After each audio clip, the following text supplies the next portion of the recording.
আজকে আমরা কথা বলবো রাজেন তরফদার মশাইয়ের প্রথম ছবি অন্তরীক্ষ নিয়ে। রাজেন তরফদারকে আমরা জানি, তিনি বিখ্যাত পরিচালক ছিলেন। কিছু কিছু খুব বিখ্যাত ছবির চিত্রনাট্য লিখেছেন, যেমন সংসার সীমান্তে, গণদেবতা প্রমুখ।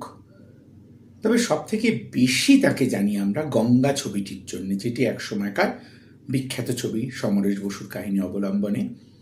কিন্তু তার প্রথম ছবি অন্তরীক্ষ, তিনি কত বড় মাপের পরিচালক ছিলেন সেটা বোঝার জন্য এই ছবিটি দেখা প্রয়োজন।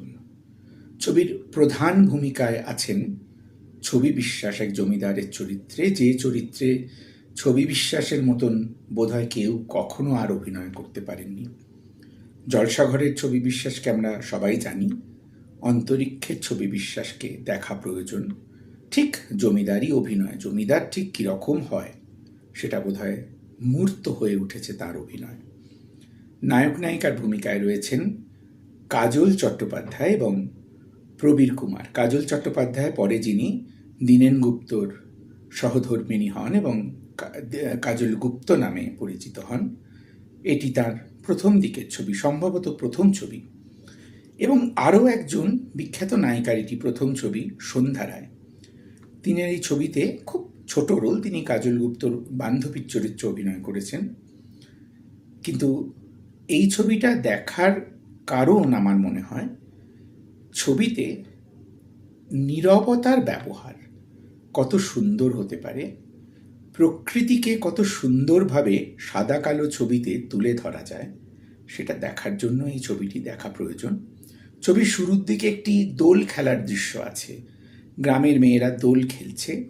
সেই দৃশ্যটির উপস্থাপনা, সেই দৃশ্যটির অভিনয়, সেই দৃশ্যটির পরিকল্পনা এবং চলচ্চিত্রায়ন অসাধারণ একেবারেতে। ছবির কাহিনী নিয়ে বিশেষ কিছু বলবো না। একটি মেয়ে, তার জীবনের পুরনো কথা সেটা সামনে চলে আসবে এবং সমাজের তৎকালীন যে সমাজ, তৎকালীন সমাজের পরিস্থিতি, সেটা ছবির একটি বিষয়বস্তু। সেই সমাজে মানুষের স্থান, সেই সমাজে নারীর স্থান, সেই সমাজে জমিদারের স্থান এবং মানুষের স্থান। সবথেকে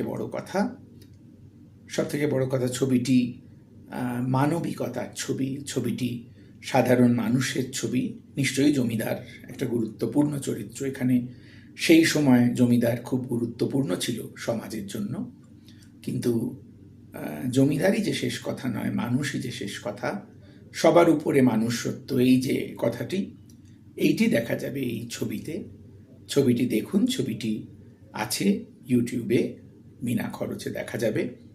রাজেন তরফদার মশাইকে আমরা শ্রদ্ধা জানাই। আমরা অনেকেই তাকে মনে রাখতে পারিনি। তার কিছু কিছু ছবি, যেমন আকাশ ছোঁয়া, তার একটি ছবি আছে, সেই ছবিটি সম্ভবত কোথাও নেই। সার্কাস নিয়ে সেই ছবিটি, কিন্তু সেই ছবিটি দেখতে পাওয়া যায় না। আমি অন্তত জানি না কোথাও দেখা যাবে কিনা। এমন আরও অনেক অপূর্ব ছবি তিনি তৈরি করেছেন। পালঙ্ক বলে একটি ছবি, যেটি ভারত বাংলাদেশ প্রোডাকশন, সেই ছবিটি তৈরি করেছেন। নাগপাশ তাঁর বোধহয় শেষ ছবি। কিছু কিছু ছবিতে অভিনয় করেছেন। আকালের সন্ধানেতে তিনি অভিনয় করেছেন, বসুন্ধরা বলে একটি ছবিতে অভিনয় করেছেন এবং অসাধারণ অভিনয় করেছেন। তার প্রথম ছবি অন্তরীক্ষ। তুলসী লাহিড়ী মশাইয়ের কাহিনী প্রণয়ন ছবির ক্ষেত্রে, এবং সে যুগের বিখ্যাত মানুষ তুলসী লাহিড়ী। এখন আমরা তাকে অনেকে মনেই রাখতে পারিনি। শুধুমাত্র ছবি বিশ্বাস, তাঁর অভিনয়ের জন্য ছবিটি দেখা যায়। তবে সবথেকে বড় হয়ে উঠবে রাজেন তরফদার মশাইয়ের অসাধারণ পরিচালনা। দেখুন অন্তরীক্ষ। নমস্কার।